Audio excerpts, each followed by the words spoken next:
Hello everybody. This is a video about order of operations involving integers. I will be your host, Mr. Shirley, the Bearded Wonder. Now I would like you to make a note as you watch this video, but your note can be fairly brief because parts of this video will be review of things we've done earlier in the year. Okay, so your first step in making your note is a date and a title, of course, and include a page number, make it look very nice and pretty and everything. It makes everybody happy, especially me, and that's really what matters here. Okay, yes, I'm joking. All right, so our learning goal, which you don't have to write down, is to apply the steps of bedmass to integers.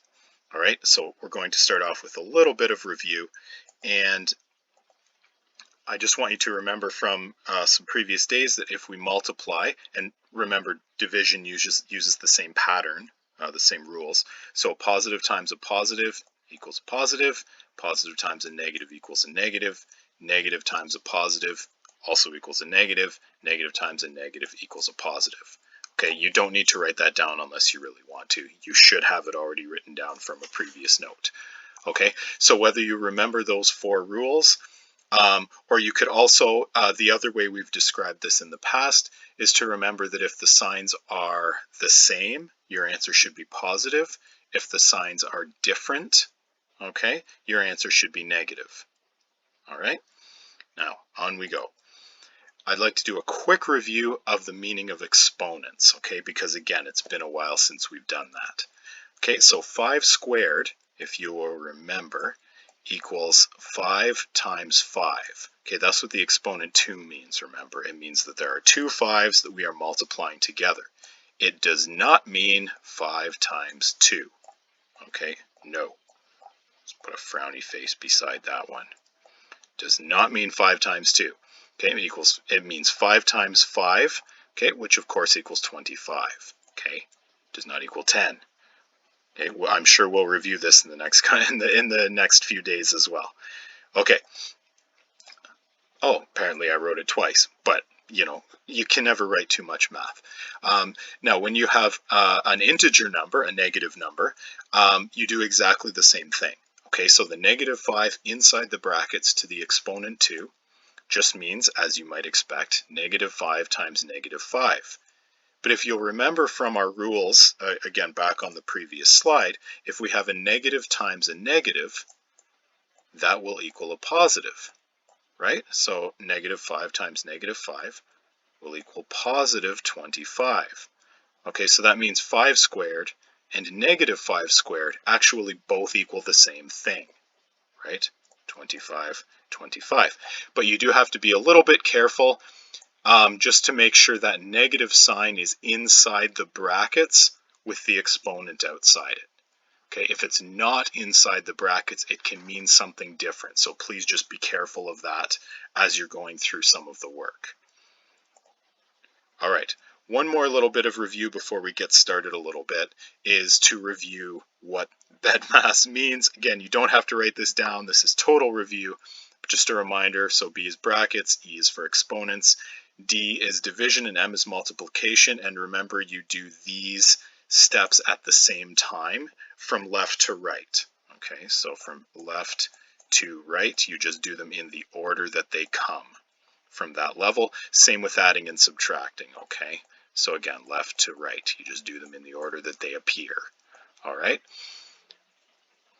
And remember, this is a video. If you need a little more time to write things down or think about it, or if you just want to hear my beautiful voice one more time, feel free to pause it or replay a portion of it. Okay, so now we're going to do a couple of examples here.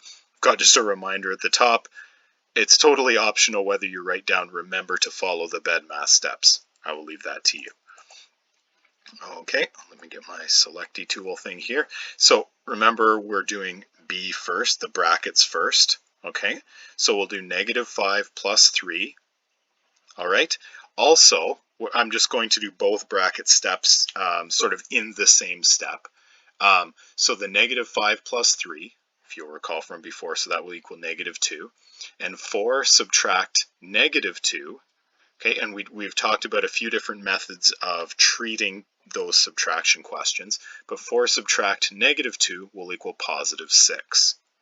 Okay, so we've got negative 2 inside the first bracket and positive 6 from the second bracket. Okay, and then we're left with negative 2 times positive 6, negative times positive will equal a negative, and the digits 2 times 6 would equal 12. Okay, now our second example is a little bit more complex. I would like you to pause the video and give this a try before we keep going, okay? Do that. Okay, I'll assume you did that. I'm just going to keep going through the video here. So remember, we need to do the brackets first, which would be this one right here. The negative 3 inside brackets by itself does not, you don't have to do anything with that on the brackets step because there's nothing to do really. It's just a single integer inside brackets. There's no operation there like there is here. Okay, so we'll do negative 3 times negative 4, which equals positive 12, and then I've just rewritten the other parts. Okay, so the negative 5, I just rewrote it. The subtract negative 3 squared, I just rewrote that as well. It's a good habit to get into rewriting them like this. Makes it really much easier to find mistakes if you make them. Not that I'm saying you'll ever make mistakes, but with these, it really is easy to do. I make mistakes with these all the time. Having something that's organized in how you present your answer will make it much easier for your teacher to read it and to help you. Also much easier for you if you do make a mistake to go back and see where things might have gone. It also prevents accidentally forgetting to include some part of the equation there. Okay, so the next thing we'll do is the exponent part. So that's negative 3 to the exponent 2. Okay, and remember that means negative 3 times negative 3. Okay, which will equal positive 9. Okay, and then we're left with just adding and subtracting of integers last. So negative 5 plus positive 12 minus positive 9. So I'm just going to do them in the order, again, that they come. All right, so negative 5 plus positive 12 equals positive 7, and then subtract positive 9 will equal negative 2. Okay, so that's our final example for this video. Please go through the examples on the work that I've included in Google Classroom, and please make sure to ask many questions by email or in meetings or office hours, and I'm sure we will review these this week and next week a little bit to make sure everybody's comfortable with them. Thank you very much for watching.